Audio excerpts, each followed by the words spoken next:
Now ramen time. I'm gonna make the soup first.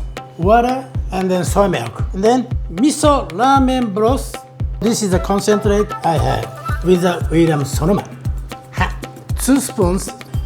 So all the ingredients are red miso, sesame, sake, mirin, garlic, and a little bit Asian spice called gochujang. Pinch of spice, not too spicy. Let's heat it up. Soup is boiling. What we need? Okay, these are noodles. Then we can pour hot soup in a bowl like this. Okay. And then take the noodle from boiling water like this, and then take liquid off like this.